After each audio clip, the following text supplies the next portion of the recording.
अस्सलाम वालेकुम। इस वक्त कोरोना वायरस की जो वैक्सीन की कैंपेन है पूरी दुनिया में चल रही है, लेकिन इस वैक्सीन की कैंपेन के दौरान 3 सवालात का जानना बहुत ज़रूरी है। पहला सवाल ये है कि क्या जिसको पहले कोरोना हो चुका है वो कोरोना की वैक्सीन लगवा सकता है।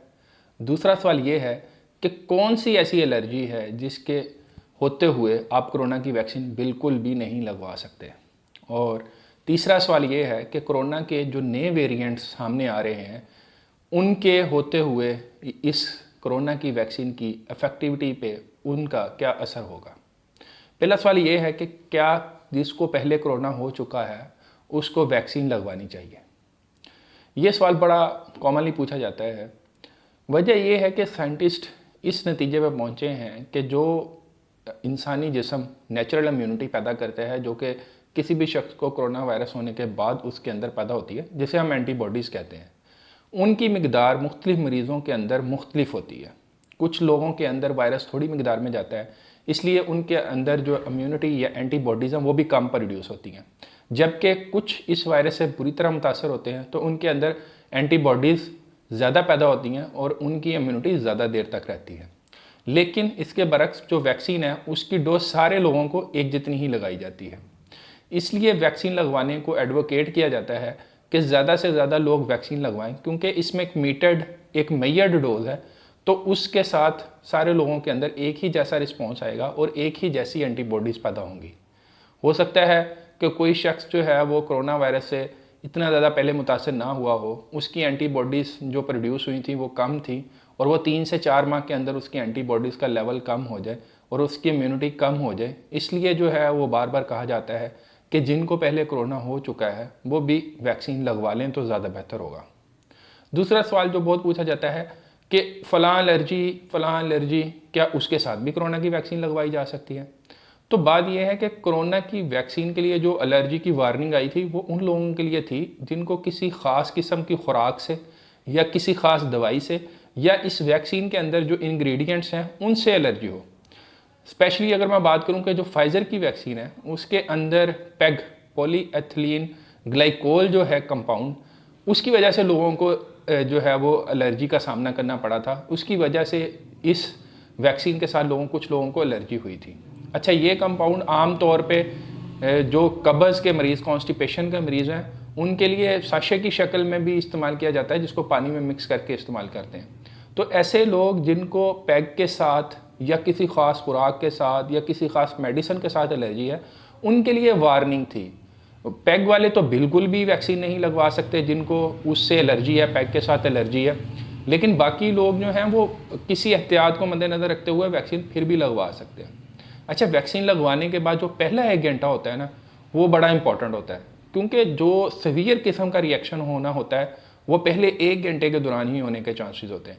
इसलिए बेहतर यही है कि जब आप वैक्सीन की पहली डोज लगवाएं तो आप 1 घंटे तक उस वैक्सीन के जो मरकज़ है उसके पास ही रहें, घर ना जाएं, वहीं पे 1 घंटा गुजारें। क्योंकि जितने भी वैक्सीन के मरकज़ मैंने देखे हैं उनके पास हर किस्म की एमरजेंसी से, हर किस्म के जो बुरे रिएक्शन से इस वैक्सीन से हो सकता है उसके निपटने के लिए सारी मेडिसिन और सारे आलात मौजूद होते हैं। तो बेहतर यही है कि अगर आपने वैक्सीन लगवाई तो 1 घंटा उसी लोकेलिटी में रहें, ताकि खुदा न खास्ता अगर आपको कोई रिएक्शन हो तो आप उसी जगह पे मौजूद हों। अच्छा, तीसरा सवाल ये है कि जो कोरोना वायरस के जो डिफरेंट वेरिएंट्स हैं उनके लिए क्या ये सबके लिए ही ये वैक्सीन मौसर होगी? तो अभी इसके ऊपर जो तहकीक है वो जारी है। अनफॉर्चुनेटली जो ब्राज़ील के अंदर एक नया वेरिएंट सामने आया उसके बारे में ये बात की जा रही है कि ये वैक्सीन जो लगाई जा रही हैं अभी इस वक्त जो मौजूद हैं, क्योंकि ये जो पहला वेरिएंट था उसको मद्देनज़र रखते हुए बनाई गई हैं।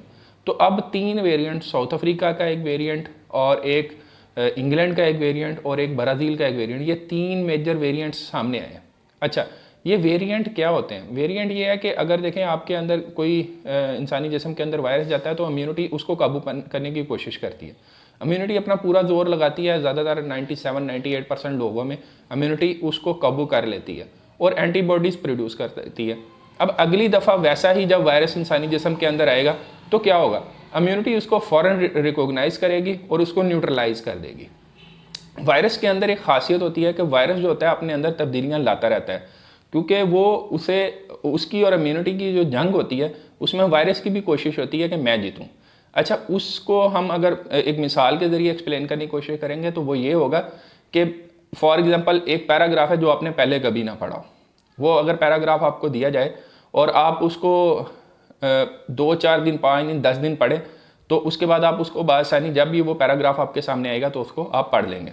लेकिन अगर किसी बंदे ने उस पैराग्राफ को लिखते हुए उसमें कोई टाइपिंग एरर्स कर दिया, अगर वो एरर थोड़े बहुत होंगे तो आप क्या होगा, आप फिर भी उस पैराग्राफ को समझने और पढ़ने के काबिल होंगे। लेकिन अगर वो एरर एक हद से ज़्यादा हो जाएंगे तो फिर आपको उस पैराग्राफ को पढ़ने में काफ़ी दिक्कत पेश आ सकती है। इसी तरह ही वायरस है। वायरस के अंदर जो म्यूटेशंस या तब्दीलियाँ थोड़ी बहुत आती रहती हैं, तो ज़्यादातर जो वायरस के अंदर थोड़ी बहुत तब्दीलियाँ आती हैं वो ज़्यादातर लोग उसको रीड कर लेते हैं। लेकिन कुछ कंडीशंस में ऐसा होता है कि वो तब्दीलियाँ इतनी ज़्यादा हो जाती हैं कि उसको इंसानी जिस्म दोबारा से रीड नहीं कर पाता, इवन दो वो शख्स पहले से उस वायरस से इन्फेक्ट हो चुका होता है, उसके अंदर एंटीबॉडीज़ पैदा हो चुकी होती हैं या उसके अंदर वैक्सीन के ज़रिए एंटीबॉडीज़ पैदा हो चुकी होती हैं, लेकिन उस वेरिएंट के अंदर इतनी ज़्यादा तब्दीलियाँ आ चुकी होती हैं कि वो उस वायरस को डिटेक्ट या उसको रीड नहीं कर पाता। वो वायरस जो है वो इंसानी जिस्म के डिफेंस को ब्रेक करके दोबारा से इन्फेक्ट करने की सलाहियत रखता है। इसी वजह से देखा गया है कि ब्राज़ील के अंदर और जो साउथ अफ्रीका के अंदर वेरिएंट है उसके अंदर बहुत ज़्यादा तब्दीलियाँ आने की वजह से उन वेरिएंट्स ने किसी हद तक लोगों को री इन्फेक्ट भी किया है। बहुत ज़्यादा लोगों को री इन्फेक्ट नहीं किया, लेकिन फिर भी कुछ लोगों की तादाद ऐसी सामने आई है जो ये वायरस जो है उन लोगों को री इन्फेक्ट करने में कामयाब हुआ। तो इसीलिए अगर जाहिर है कि वो वायरस का वो वेरिएंट अगर इंसानी जिस्म को री इन्फेक्ट कर सकता है तो वो उस जो वैक्सीन के ज़रिए एंटीबॉडीज़ पैदा हुई थी उनको भी डॉज कर सकता है। तो बहुत ज़्यादा जो है वो ऐसे केसेस सामने इवन दो नहीं आ रहे, लेकिन फिर भी एक चांस है, जिस वजह से इस बात पे तहकीक हो रही है कि ज़्यादा से ज़्यादा जल्दी जो है वो नए वेरिएंट्स को भी इस वैक्सीन के अंदर शामिल किया जाए। हमने ये पहले भी देखा है, जो फ्लू की वैक्सीन है वो हर साल नए वेरिएंट्स के साथ हर साल जो है वो मार्केट में आती है और हम उसको बड़े आराम से बड़ी थोड़ी सी कीमत में लेके लगवा सकते हैं। तो होपफुली अगले कुछ माह के अंदर नए वेरिएंट्स को भी इस वैक्सीन के अंदर इंक्लूड कर दिया जाएगा। मीनवाइल मेरे ख्याल के अंदर ठीक है, अभी इसके ऊपर और ज़्यादा रिसर्च की ज़रूरत है, लेकिन फिर भी जिन लोगों को कोविड स्पेशली नहीं हुआ उन लोगों को तो ज़रूर वैक्सीन जो है वो लगवा लेनी चाहिए। लेकिन इस सारी बातों के बावजूद मैं कहूँगा अभी भी हमारा सबसे बेस्ट डिफेंस जो है वो वायरस के अगेंस्ट हैंड वॉशिंग है और मास्क का इस्तेमाल है और सोशल डिस्टेंसिंग है, क्योंकि वैक्सीन्स भी 100% इफेक्टिव नहीं है। क्योंकि बहुत सारे केसेस ऐसे भी रिपोर्ट हुए हैं, मुझे इधर कमेंट्स के अंदर भी हमारे एक साथी ने ये बताया कि वो पहले वैक्सीन लगवा चुके थे लेकिन अब 1 माह के बाद उनका PCR पॉजिटिव आ गया।